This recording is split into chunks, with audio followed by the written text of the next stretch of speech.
Great. Thank you very much. So, as Henry mentioned, we have moved the oncology papers and start the papers from 1 o'clock and go till 2:30. That gives us enough time because we got 8 papers. I'll hand you over to Martin, who's moderating the session. Martin, over to you, please. Good afternoon, everyone. My name is Martin Czysz. I'm one of spine consultants at UHB in Birmingham. I'm also a member of the AO Spine Council, and I'm very pleased and honored to announce this spinal oncology session, which is a joint effort of AO Spine and BUS. First time in the history, actually. We're running this session together. I'd like to introduce 8 papers that are focusing on spinal oncology.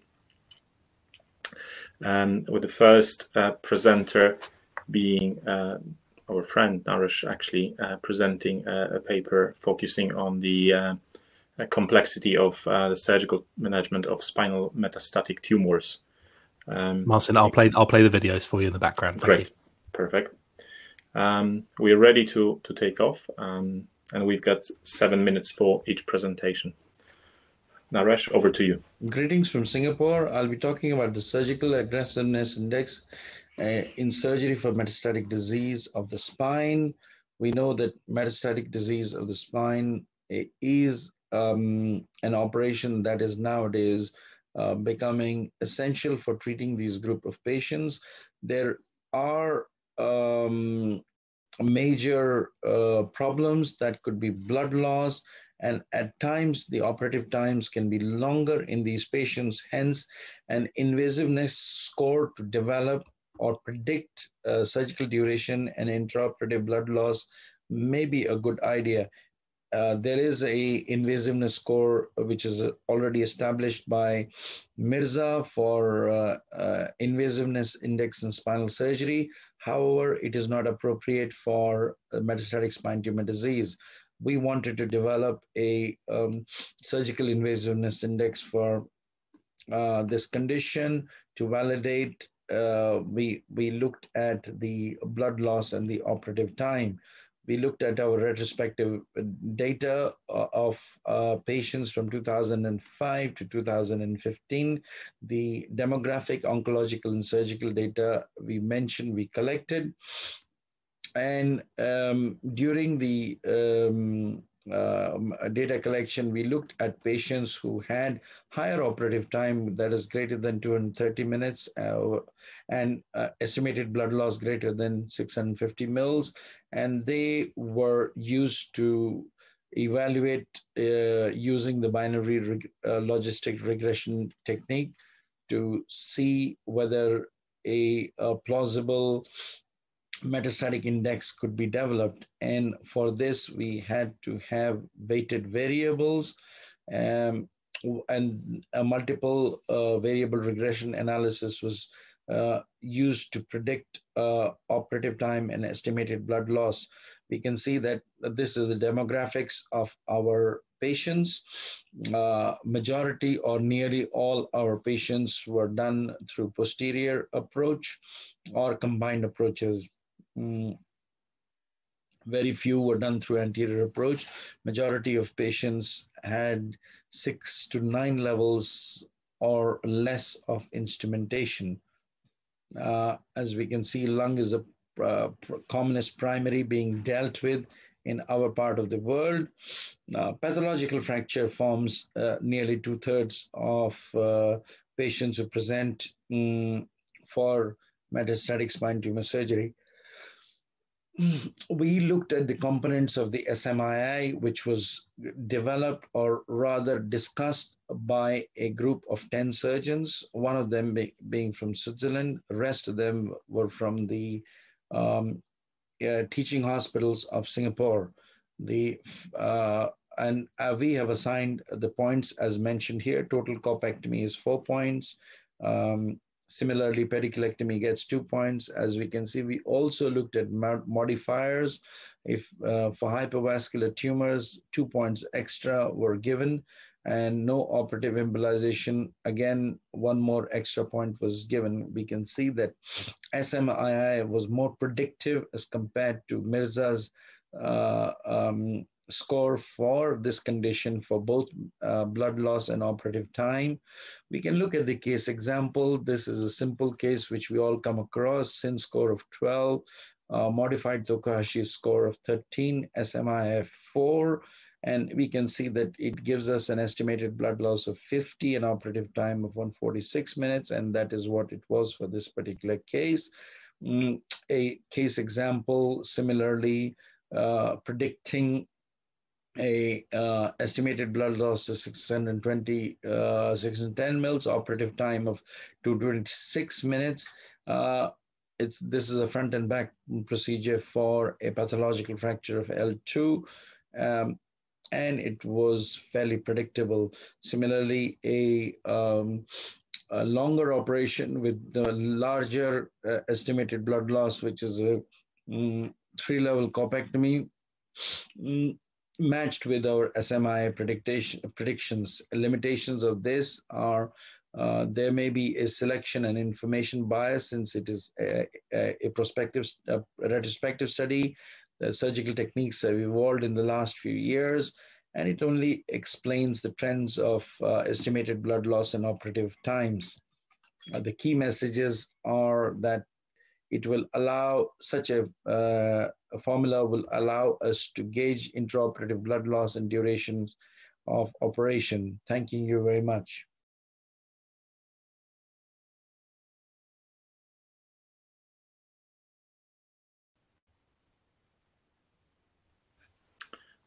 Thank you very much for this.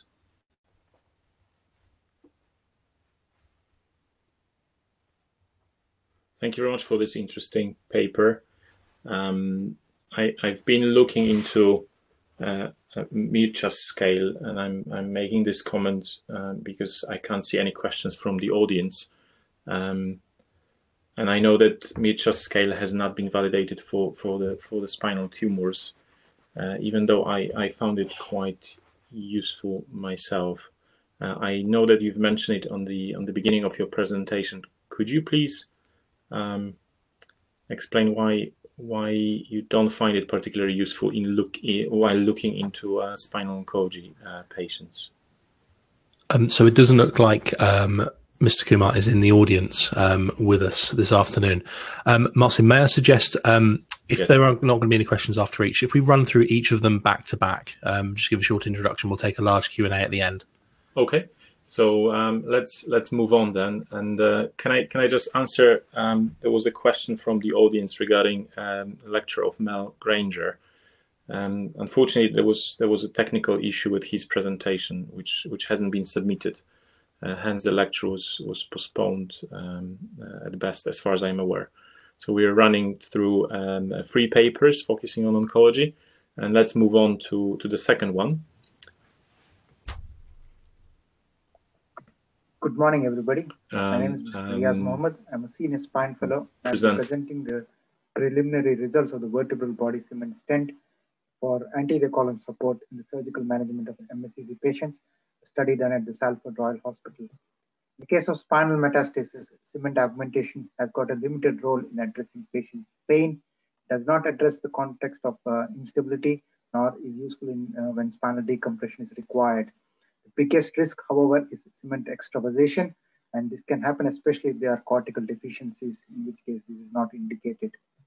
Vertebral body stent has been in vogue for the last decade for osteoporotic compression fractures. It comes in various sizes and shapes and combines the principles of balloon kyphoplasty and vascular stenting. And once the metal stent is fully inflated, it retains its shape and structure, thereby maintaining the bony void into which the cement can be instilled carefully.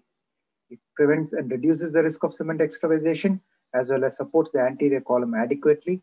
And these benefits are what prompted us to use the VBS in cases of lytic spinal metastasis that required posterior decompression and spinal stabilization. And we present the preliminary results of this series. The actual technique of VBS insertion is a transpedicular trocar, 4.7 millimeters, can be inserted from one or both sides of the vertebral body depending on the extent of the lysis. And once the stent is placed in the appropriate position, it is completely inflated, and under strict fluoroscopic guidance, high viscosity cement is instilled into the middle of the stent to enable to completely fill up the stent, but also to watch out for any extravasation. Since we started this technique in 2016, this study cohort of the first 14 patients is reported here. In 7 of these patients, the MSCC was at the cord level, in 2 in the conus level, and in 5 patients at the cauda level. Except for 2 patients who had melanoma and myeloma, the rest all had primary from. Except for 1 case, the neurology was intact in all patients. However, in all 14 cases, there was deficiency of the posterior cortex. Overall, we used 17 VBS stents, and at each compression level, a mean 5.3 mils of bone cement was instilled. In 3 cases, however, the stent did not completely open, but even in this case, it was possible to put in 3 mils of bone cement at each level. There was no extrusion of the cement posteriorly into the canal in any case, and one of the big advantages is to keep a fixation construct short. It was possible in 6 out of the 14 cases to keep this bisegmental, which is 1 level above and 1 level below the MSCC level. A few illustrative cases. This is an MSCC at T12 cord level with, as you can see, posterior cortical deficiency, treated with posterior decompression, short segment fixation, and a VBS stent. Next patient is at cauda level at L3 MSCC, again treated in a similar way. This patient at L3 MSCC from a malignant melanoma with asymmetrical destruction of the vertebral body and deficiency of the anterior, lateral, and posterior cortex had a unilateral stent inserted from the right side and a short segment fixation. In the survival period and follow-up periods mentioned here, we had no evidence of any neurological deterioration in any of the patients. No further revision surgery was required, and all patients continued to remain ambulatory. There were 3 complications. One of them was a pulmonary embolus in the 2nd postoperative week, but the CTPA did not show any evidence of cement emboli. Now, vertebral body stent in the context of spinal metastasis has only been recently used. This is the first publication in 2019 from a Swiss center, and they more adapted the technique subsequently, where a cannulated pedicle screw was inserted into the middle of the stent, thereby achieving a 360-degree internal fixation, as well as reducing the risk of stent migration. Subsequently, last year, they published a series of 35 patients treated in this manner, 5 of them also requiring short segment posterior stabilization. As with any cement augmentation technique, the VBS also has got some problems in terms of cement leakages, adjacent vertebral fractures, and stent migration reported in literature. However, none of these complications were seen in our series. Our issue seemed to be with regards to incomplete stent deployment. Now, this could be entirely surgical technique, but we feel the differential bone density in this lytic vertebrae could be a contributing factor. In summary, the vertebral body stent restores the height, helps contain the cement within the body, acts like an internal scaffold, and supports the anterior column adequately to avoid extensive anterior surgery and to keep the fixation construct quite short in this frail group of patients. And we feel that even with posterior wall erosions, the VBS technique adds to the surgical armamentarium with promising early results.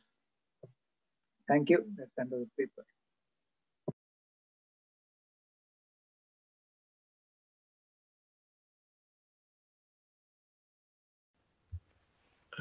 Thank you very much for this interesting talk. Moving on, we will hear the talk by Mr. Neil Paligi, Malignant Spinal Cord Compression in the Pediatric Population, a systematic review, meta-analysis, and formulation of the guidelines. Good afternoon, everyone. My name is Dr. Nigel Palil. I'm a spinal fellow at Queen's Medical Centre, Nottingham, UK. I'm going to present a systematic review on malignant spinal cord compression in pediatric population. The incidence of metastatic spinal cord compression in children with primary tumors is about 3 to 5%. It's an oncological emergency. It can result in permanent neurological deficit and sequelae if left untreated. The pathophysiology of spinal cord compression is different from that in adults, and hence the management principles cannot be extrapolated. We performed a systematic literature review in children below the age of 18 years on metastatic spinal cord compression. This was our study design and our inclusion criteria. These were outcome measures. This was a Prisma flowchart. 7 studies that met the inclusion criteria were included for the final analysis. 303 patients with clinical manifestations of spinal cord compression were included in the study. The average follow-up was 50.7 months. The average age of the study population was 50.9 months. Overall, neuroblastoma was the most common tumor. 62% of patients presented with metastatic spinal cord compression because of neuroblastoma, followed by soft tissue sarcoma. Soft tissue sarcoma was more common in children about the age of 5 years. Thoracic scored was the most common site of neural compression. Direct spread from the paraspinal tumor through the intervertebral foramen was the cause of metastatic spinal cord compression in adults, in children, as against adults. 95% of patients presented with motor deficits, while 65% presented with pain and sphincter disturbance. There was an average delay of about 26 days between the onset of symptoms and the diagnosis being made. MRI was the diagnostic modality of choice, while CT scan had higher diagnostic sensitivity in delineating bony involvement. The first line of treatment varied significantly based on the type of the tumor. It also differed according to the different study groups. Steroid therapy with dexamethasone reduced inflammation, and 75% of patients demonstrated good neurological recovery with steroids. Chemotherapy was the first line of choice in patients with neuroblastomas and lymphomas, irrespective of the neurological deficits. Early surgery was only indicated if there was a deterioration of neurology despite chemotherapy. On the other hand, sarcomas responded poorly to chemoradiotherapy. Hence, multimodality approach with surgery, chemotherapy, and radiotherapy was the treatment of choice. The overall 5-year survival rate was about 72.6% for patients presenting with metastatic spinal cord compression in children. Positive outcomes are much more common in children when compared to adults. In patients presenting within the first 4 weeks of onset of symptoms, 78% showed complete neurological recovery as against 25% amongst those presenting later. The severity of neurological deficits at the time of presentation was the most important factor affecting the neurological recovery. 44% of patients presented with sequelae. Scoliosis was the most common sequelae. Radiotherapy was associated with 60% of those patients, while laminectomy was associated with 33% of patients. Combined surgery and radiotherapy resulted in the most severe form of deformity. So the duration and the severity of neurological deficits or neurological symptoms at the time of presentation affected neurological recovery significantly. Early diagnosis and referral was crucial. Steroids definitely helped in improving the neurological recovery. Chemotherapy was a treatment modality of choice for neuroblastomas and lymphomas, while multimodality approach remained the mainstay for metastatic sarcomas. Thank you.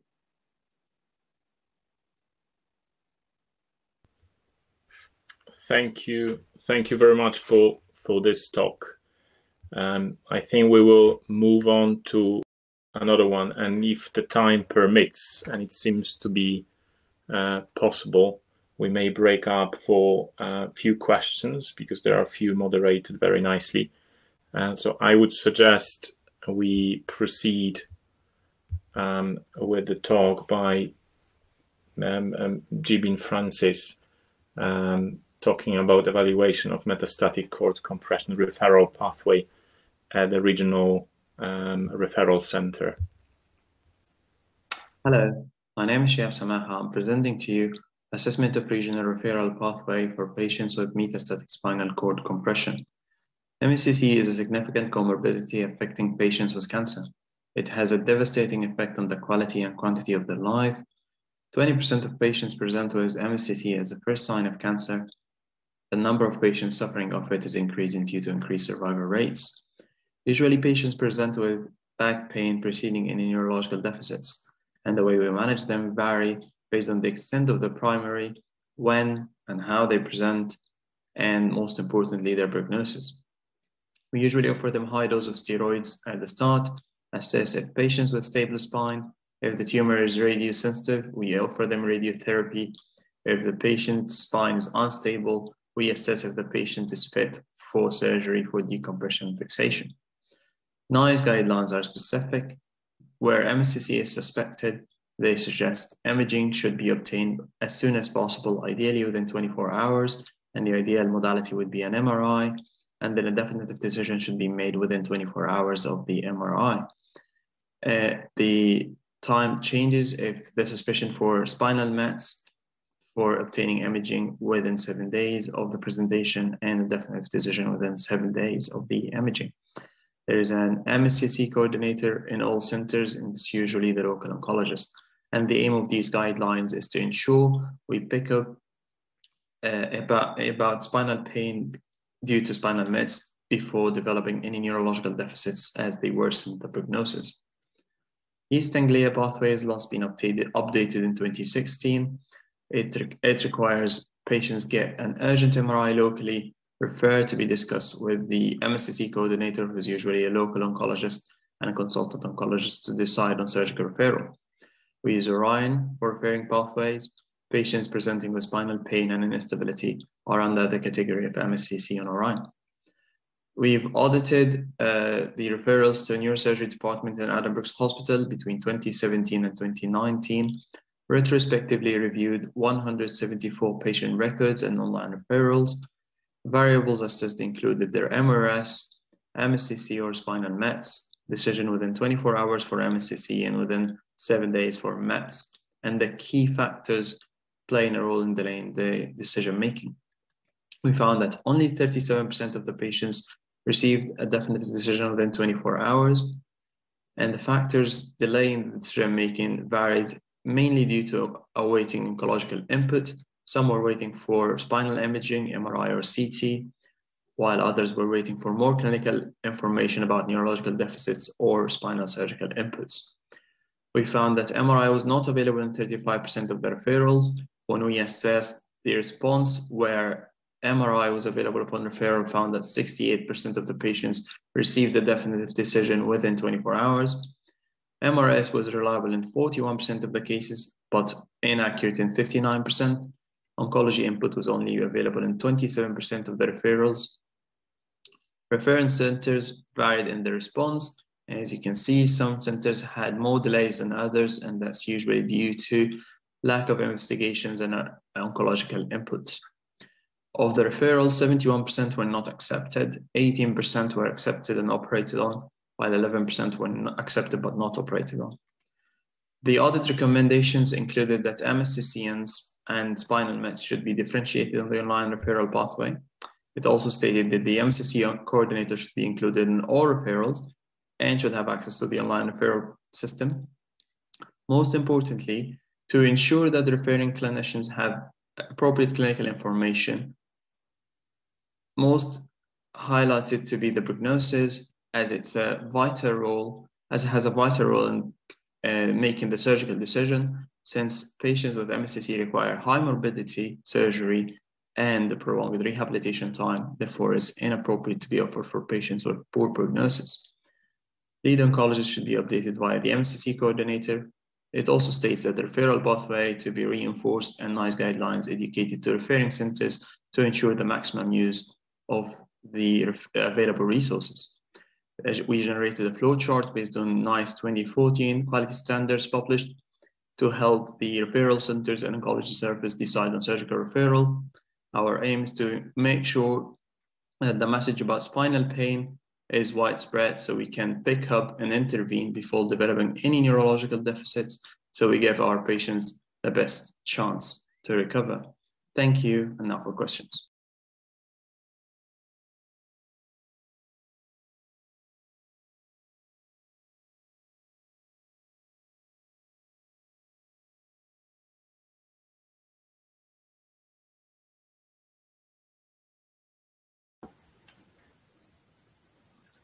Looks like Martin's lost his microphone connectivity. Henry, can we play the next talk, please, in the meantime?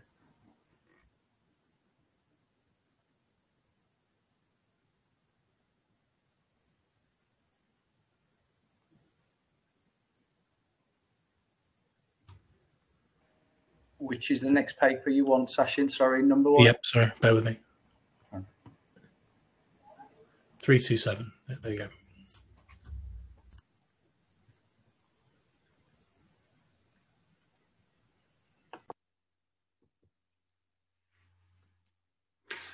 This talk is titled, Can MRI be used as a safe and expedient option for the calculation of the Spinal Instability Neoplasia score, or SIN score, for patients with metastatic spinal cord compression? It is presented by Adrian Gardner on behalf of Patrick Hurley, who did the lion's share of the work for this project and is from the Royal Orthopaedic Hospital and the University of Birmingham. Metastatic spinal cord compression is a well-recognised complication of visceral malignancy, forming a large part of the workload of emergency spinal units in the UK. It was estimated that 3,000 people were affected with a diagnosis of MSCC in England in 2013. It is also expected that in nearly a quarter of individuals, MSCC is the first presentation of malignancy. The Spinal Instability Neoplasia score was first reported in 2010 by Fisher and colleagues. The aim was to help guide clinicians on decisions of spinal stability and the need for surgical stabilisation. It is reported using features from a CT scan and the patient's reported pain. The total score denotes the instability at the most significant level of disease. 0 to 6 is stable. 7 to 12 has impending instability, and 13 to 18 is unstable. Thus, a score of 7+ indicates the need for the consideration of surgical stabilisation. The aim of this study was to see whether a SINS score calculated from an MRI scan gave a similar score to that calculated from a CT scan. This was a retrospective analysis of MSCC presented to one institution. All individuals were 18 years or older and had undergone an MRI and CT scan within 7 days of each other, along with a patient report of pain. The scans were scored by 2 musculoskeletal radiologists and 1 spinal surgeon, independent of each other. Scoring the MRI scan first. Bland-Altman analysis was used to identify the limits of agreement of the scans. 100 scans were reviewed, 2/3 of which were male. The median age was 70 years. 84 had a known primary cancer, with the commonest being lung, prostate, or breast. Anatomically, half were in the junctional spinal areas and a quarter each in the semi-rigid and mobile spines. There were no MRI scans that would have led to a lack of surgical consideration if it was indicated from the CT scan. MRI overscored compared to CT at the junctional scores of stable to indeterminate and indeterminate to unstable.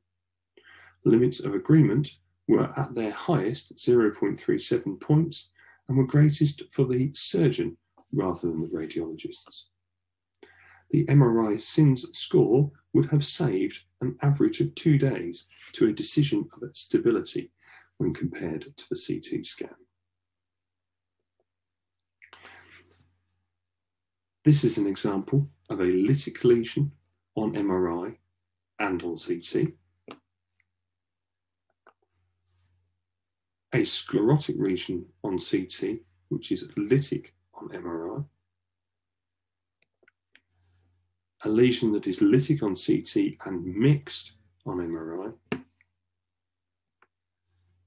and a lesion that is sclerotic both on CT and MRI. In conclusion, this study demonstrates that the use of MRI to calculate the SINS score for patients presenting with MSCC is reasonable and can expedite a decision on stability. This study will be taken further using T1 MRI VIBE sequences to further improve the MRI SINS scoring. Thank you.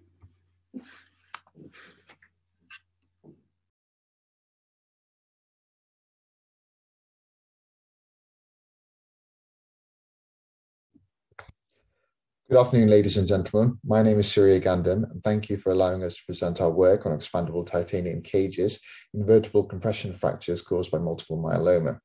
None of the authors have any disclosures.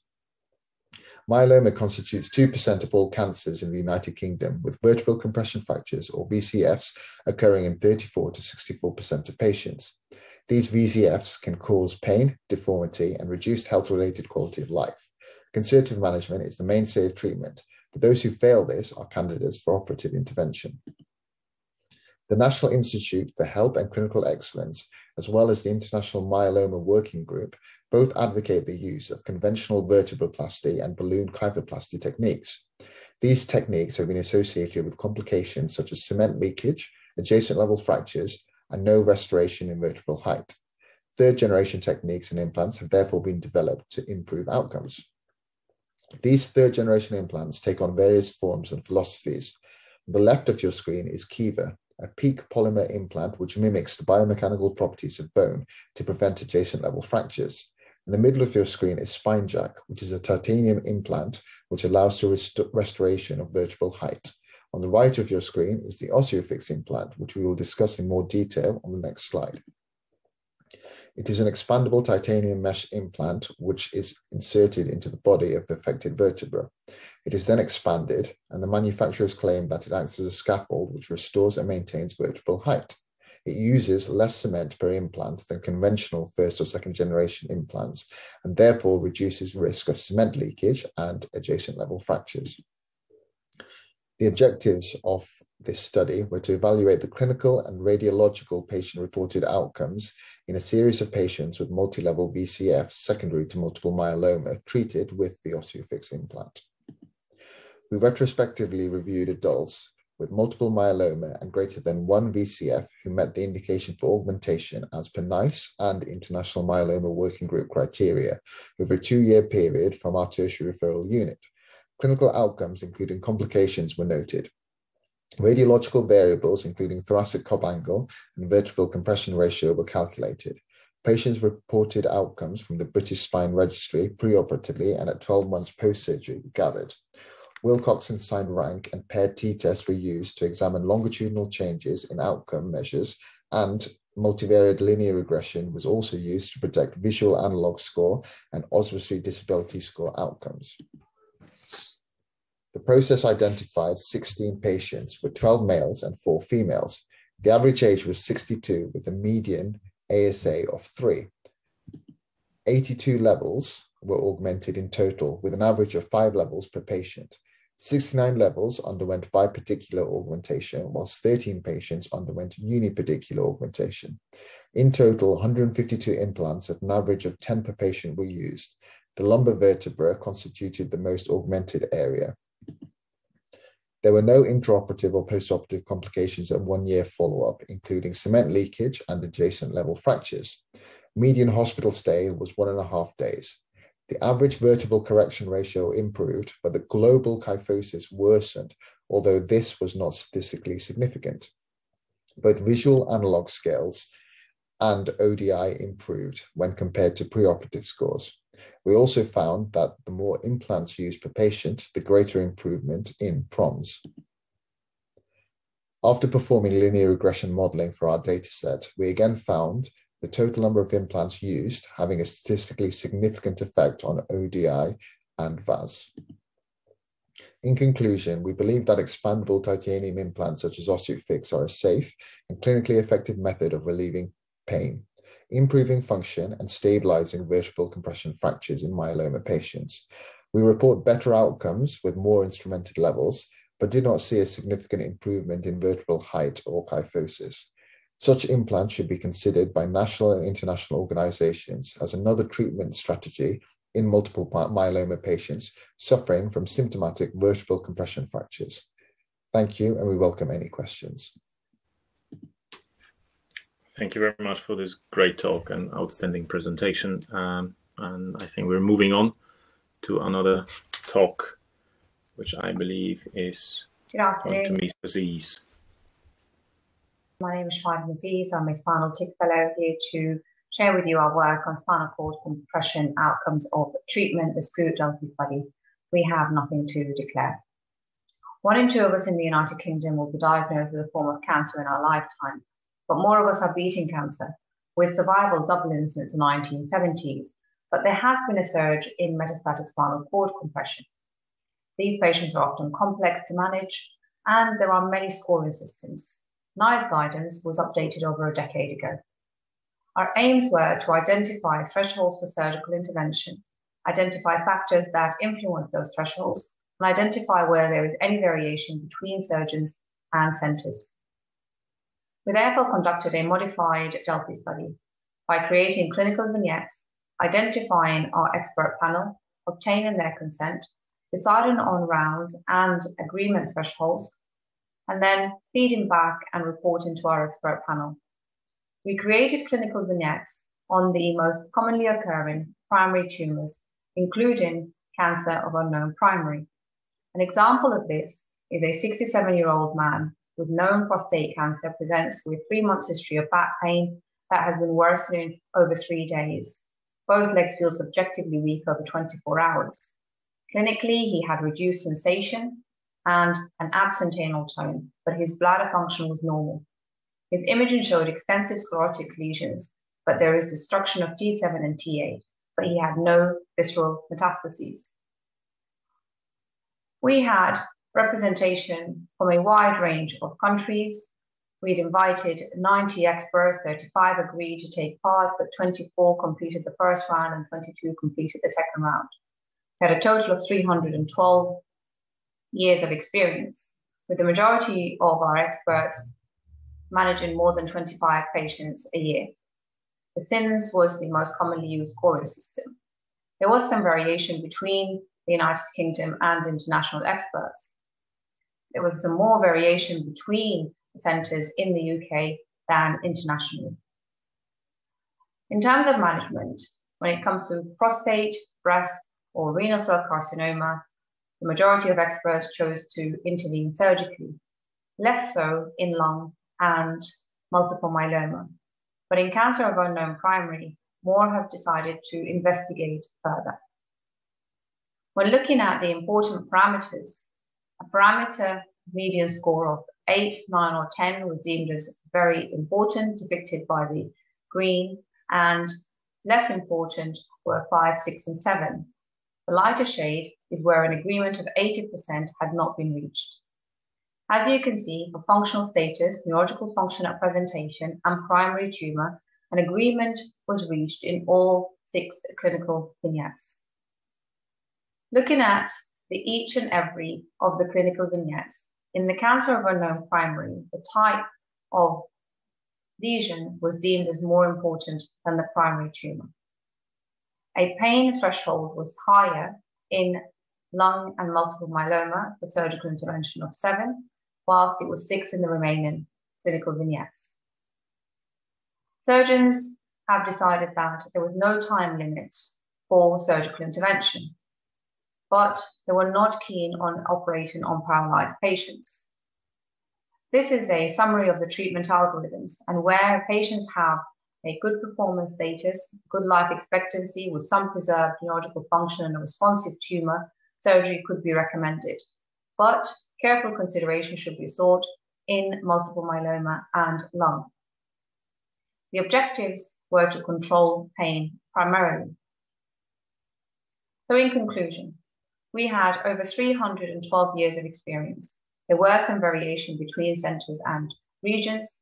Since it was the most commonly used scoring system, the threshold for intervention was a pain level of 6 out of 10, but there has to be some preserved neurological function. The important parameters were primary tumour, neurological function at presentation, functional status, and the type of lesion in cup. The objectives were to control pain, prevent deterioration in neurology, maintain function and quality of life. Thank you very much for listening, and for Bas for the opportunity to present our work. It was a great talk again, and we are moving on to the last paper of this session, I believe, comparing stereotactic radiosurgery, surgery alone, and conventional radiotherapy in spinal metastatic disease.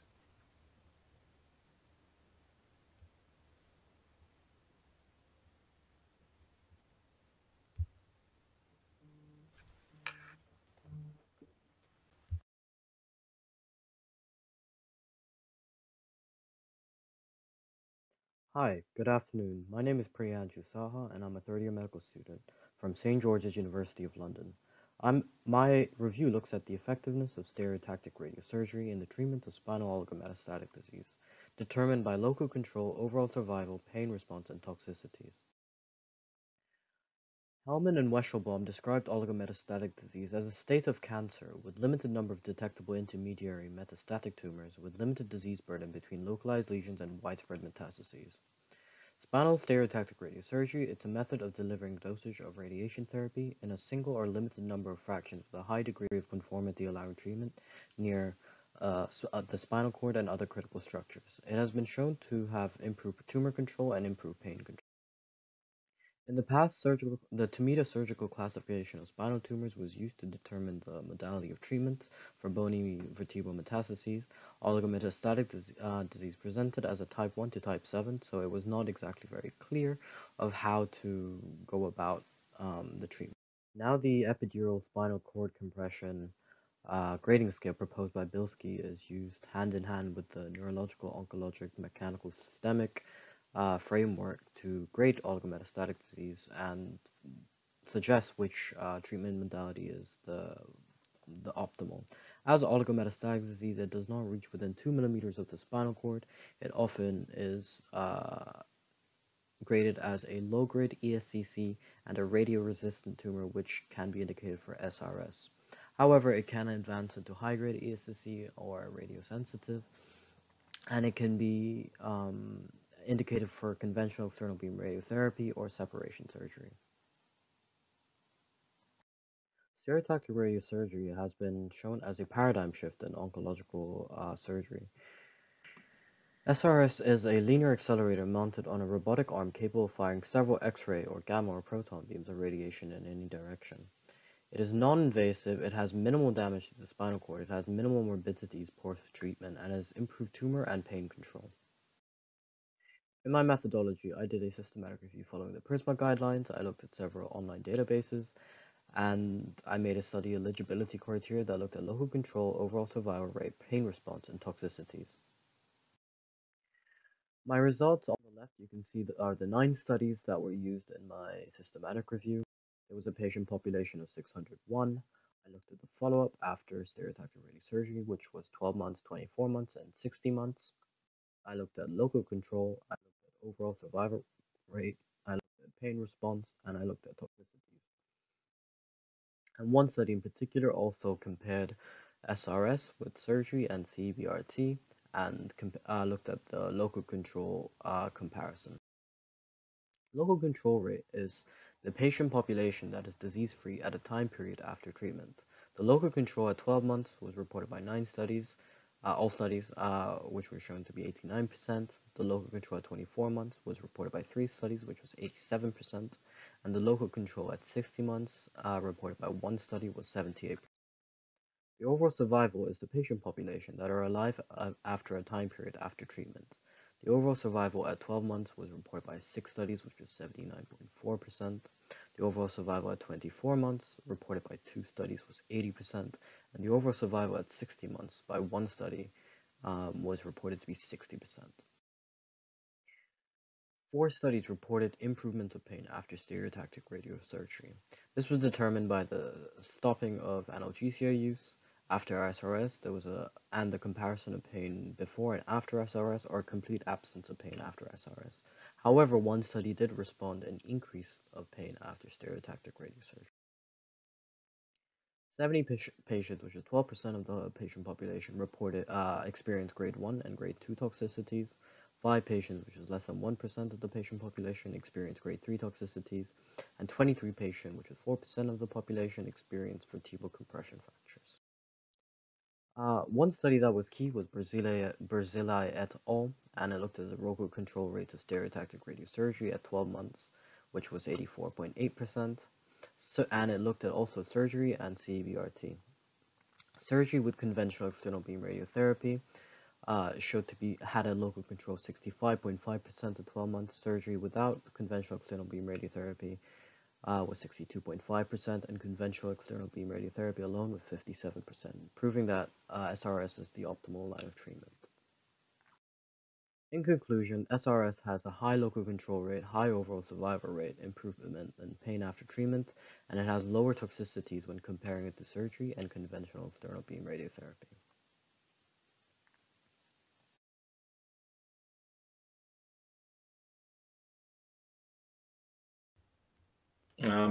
Thank you very much to all the presenters. I think we've got a fair amount of time for questions and answers, and as Sachin said, the chat room is buzzing.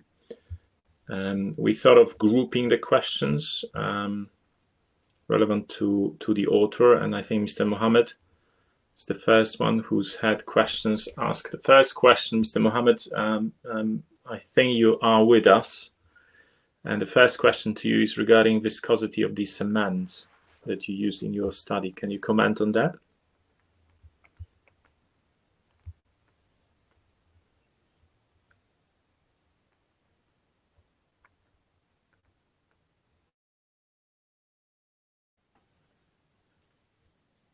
I can't see Riaz in the participants list for some reason. No. Is anybody else from that group around who could answer the questions for us, please? Yeah, Riaz Ahmed was available about 10 minutes ago. He seems to have dropped out. He may come back. Do you want to move on to the next yes, paper? Let's move on then. So the next paper was, I can see questions to Mr. Francis. The first would be, how are you building oligometastatic disease pathways which may require SBRT into your pathway? Well, at the moment, we've had some discussions with our radiologists, our radio-oncologists, and they're not at present able to offer that service in our region. But once they do, from the discussions we've had with them so far, we'll be looking at offering this for patients who have mechanical pain. So largely the patients with spinal pain and a low SIN score, but we're also discussing whether that might be something we could offer for patients with hematological malignancies for both tumor control and pain management. But that's still a work in progress. All right, and the comment from Mr. Sterling. So I don't know if anybody in the group has specifically got essentially a spinal radio surgeon. I think most of us have radiation oncologists who have a more sort of generalized portfolio, and then you have your stereotactic radiation people who also will probably be disease specific rather than site specific. But I think the concept of setting up the oligometastatic pathways is one that is probably for the next NICE guidelines, in the sense of trying to create the momentum that the first set of NICE guidelines did for MSCC, the concept of trying to then develop a push from NHS England to say there is a requirement for the major trusts to have a spine-interested radiation oncologist who is from the SABR or IMRT stereotactic radiosurgery team, for that person to have set a part of their job plan to be spine orientated. Yeah, I can only echo this comment. I think we've got 2 radiation oncologists with specialist interest in spinal oncology in Birmingham. I think we're quite lucky with regards to that. I know that it works quite well with in London as well. But yes, I think it's something that should be mentioned by the NICE guidelines. There was a comment from Mr. Sterling regarding the paper of Mr. Francis. I may read it out loud. The intention of the NICE guidelines was the coordinator should be a separate individual liaising between oncology and spine surgery, not the oncologists themselves, who are generally too occupied to give this adequate time. Any comment, Mr. Francis, regarding this comment of Mr. Sterling? Well, no, this is something that I completely am in agreement with. So I think within our region, we are struggling with the MSCC coordinator role, and it has fallen to the oncologist, or largely oncology registrars or CNPs, to serve this role. But that we accept that it's suboptimal, and we're in discussions within the region to try and establish that role as a standalone separate role. But it's I think it is a resource issue. Right. Any comments, Jeremy?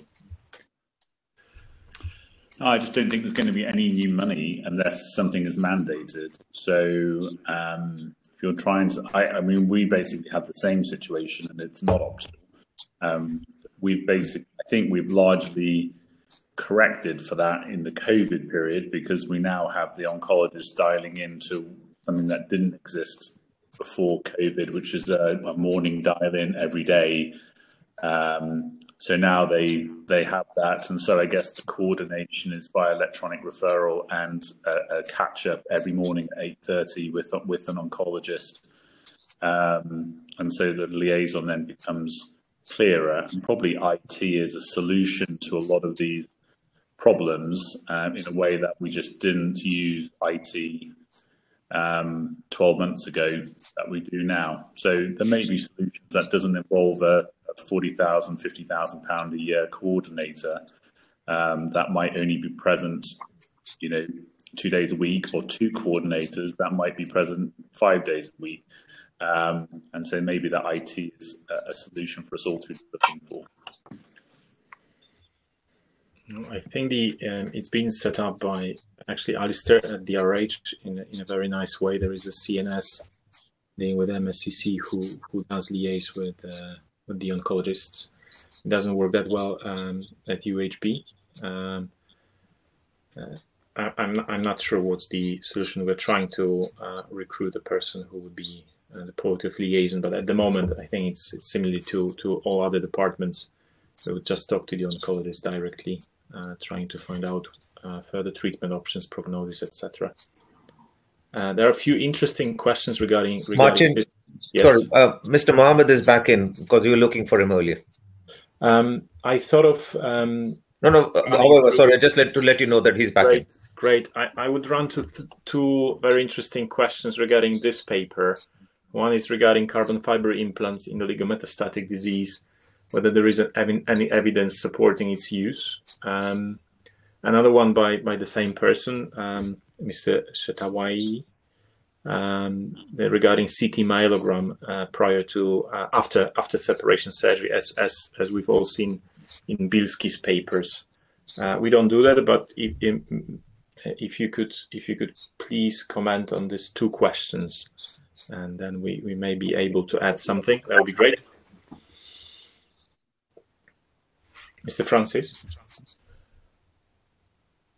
I think we've lost you. Jeremy, do you want to comment on carbon fiber? Yeah, I mean, I think that there has to be caution. CT myelogram's not a zero risk procedure, but it is a pretty cheap procedure, and potentially using 10 grams worth of carbon therapy on a fairly sort of unrestricted way will pretty quickly put us into question. So I think there is some role in very specific circumstances where carbon may be appropriate, but close liaison with your radiologists, radiation oncologists on a case-by-case basis may lead you to use carbon for some cases, but certainly not for all. And cost has to be, cost has to be borne into mind. Like, some of the patients' cases and presentations we've seen are potentially very cost heavy, and somebody will go after those with a health-related quality of life sort of hat on, looking at the cost of those things, and not unreasonably either. I think that we have to bear that in mind going forward, where you want to spend the money, because it's going to be restricted. So if I may add our experience in Birmingham, we would use carbon fiber implants only in patients with very good prognosis, long time span between the index disease and the metastatic lesions appearing within the spine, a lesion ideally, aiming for high dose of radiotherapy, either IMRT or CyberKnife, as per the request from our radiation oncologist. It makes the planning better. Whether it transmits into better outcome, survival, probably not. Better outcome in terms of local control, I think we're yet to find out. As far as I'm aware, there is no good evidence in the literature that it makes a huge difference, even though the gut feeling is that it should. And then in terms of the myelogram, we don't do that. Very infrequently, there are contraindications to the MRI. In patients who have carbon fiber implants used, it's obviously not necessary, but even in those aiming for conventional radiotherapy up to 30 grays, our radiation oncologists are happy to make the plan based on the MRI. So no, I don't think we use CT myelogram. Having said that, I've just had a patient who had it, but that was only because he had a paramagnetic foreign body in his eye.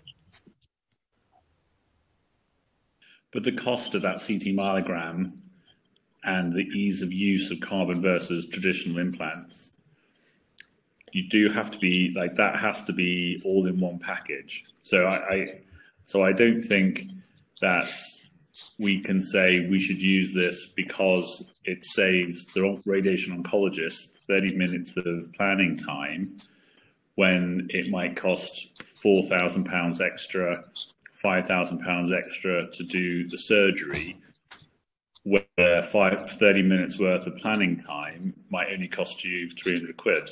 So I do think that needs to be looked at, because they don't see that extra cost, but the NHS does. And that cost benefit needs to be quantified and then qualified. But it's not without consideration. So when you're looking at GERD and deciding that clearly there's going to be rationing, if you're not then going to be operating on 2 discectomies because you've done 2 carbon surgeries, that's really what you kind of have to be at least taking responsibility for when one's deciding that. And using 20 spine jacks in one myeloma patient, I think that has to be looked at. I completely agree. The reason of us using carbon fiber is that it's not even about the time, but it's about our radiation oncologists saying that they had to undertreat the patient, not being able to optimize the dose around the disease. But that's probably because you're not doing a myelogram. That's because you're not doing a myelogram, though. That's because you're not using, because they can't plan it on the dura and the cord. So if you've not got any experience, and we don't either, but if you have no experience of using the myelogram to do that planning, and you've got no experience of using carbon screws, somebody's choosing to use the carbon screws over choosing to try to see what it's like to use a myelogram and SBRT. And it's because we've come late to the show for SBRT that we're choosing a new technology over an old imaging modality. But if the two things are equal, and one costs a lot more than the other, I just think that as a group, this would be something which we should be examining, not saying no or yes to, but that cost needs to be looked at. True. A very interesting discussion. We could go on forever, but we've got Mr. Mohammed back with us, and I think there are a few questions regarding his paper. First one being about the viscosity of the cement that you used in your patient. Could you let us learn what was the viscosity of this? Can you hear me all? I can hear you. I'm pretty positive that everybody can. Okay. Regarding Mr. Verma's question about cement viscosity, we tend to use a high viscosity cement, not to use any trade names, but it is the one that is in the market for vertebroplasty and kyphoplasty cases, and it's recommended, and that is why we tend to use a high viscosity cement. There is evidence to say that the cement extravasation is lesser with high viscosity cement, and we tend to go a little bit on the late side with putting cement in. And like Mr. Hassan texted in the technique itself, we start right at the anterior part of the stent and sort of backfill in under strict fluoroscopic guidance to us, so as to watch out for any extravasation of the cement beyond the stent margins. And the average volume of the cement was 5 cc plus. Yes, yes, that is right. So again, as many papers have shown, the volume is slightly higher with the lumbar vertebrae as opposed to thoracic vertebrae. So it varies from that level onwards, but yeah, average seems to be about 5 mils of cement at each MSCC level. Jeremy, have you got any thoughts of using kyphoplasty or vertebroplasty in metastatic spinal disease? We've had two papers covering this topic. People much more experienced than me at this, probably on the call for me to make a sensible contribution to that. I think I would have to just bow to others. I'm sure there may be others from the audience who might want to contribute a comment, but I probably can't comment on that. Is there anyone keen on making a comment regarding this? Or I would suggest then that we move to the question of Mr. Louis, saying that it's a nice technique. Any idea of what has better biomechanical stability, UBS and screw above and below, or a short screw in the pathological fracture vertebra with screws above and below? I don't know. My guess is that the augmented vertebral body without screws would work better if we decided to augment it rather than short screws going just into the pedicle. But I'm unaware of any evidence supporting this. It's just a gut feeling.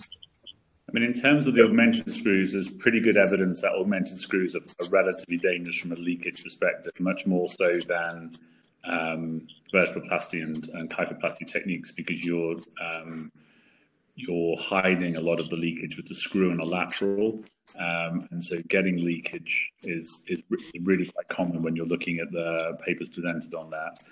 No, but I think the question is about the augmented vertebral body or vertebral body supported with the screws without cement in. It's like short screws in a, I don't know, burst fracture L1 that some people do and some don't. Yeah, I can't comment on that. I really don't know. Versus augmented screws themselves, fair enough. Augmented screws, yeah. Mr. Mohammed, any thoughts regarding this, or we're in agreement that we don't know? No, doing research for this study, looking at few papers, I haven't come across anything in tumor scenario. Like you said, short segment, short fracture level pedicle screws are used for trauma scenario. I haven't come across anything in tumor MSCC scenario. I'd be in favor of supporting anterior column if it's diseased, rather than relying on the posterior column construct only. But I'm not a big user of vertebroplasty or kyphoplasty in metastatic disease, same as Jeremy. Is this pink supplementary question for Mr. Mohammed? Does the stent itself add to radiation therapy shielding, and does it impact on the quality of postoperative imaging? And there was an answer from the audience, I moderated it, saying that the experience of Christie in Manchester is very positive, and that they did not feel that stents would add to any difficulties while planning or treating these patients with radiotherapy. That's correct. Is that correct? Would you agree with this? That's correct. I mean, that response was typed in by Mr. Hassan, the senior author of this paper. Right. Okay. Okay. So yeah, we all these patients go through the MDT MSCC pathway anyway, discussed with the oncology team at Christie's, and they go through the multi spinal surgeon MDT on the mornings in the urgency list. So all cases are discussed thoroughly, and looking at the number of MSCC surgically managed at Salford, an average would be about 50 cases a year. Only a few of them have had this vertebral body stent performed. So there are bespoke procedures chosen for a very select group of patients. And like Mr. Hassan said, we haven't had any post-operative imaging difficulties because of using the cemented stent. And if you look at the stent itself, the metallic stent is of the density of metal is very, very little, and consider that we use screws and all, and we still do imaging post-op. There is not much interference because of the metallic stent in getting post-operative imaging. Having said that, I don't think we have had a big series of patients where we have had to image them subsequently. There have been one or two where CT scans were done, and again, there haven't been any problems with the imaging qualities. Again, like with regards to putting them in, and questions about radiation, impact on radiation shielding, we haven't had any issues. And like Mr. Hassan said, these are all discussed with the oncology team at Christie's before. I'm guessing the thickness of a wall of a stent is really minimal. I would compare it to the titanium coating of carbon fibers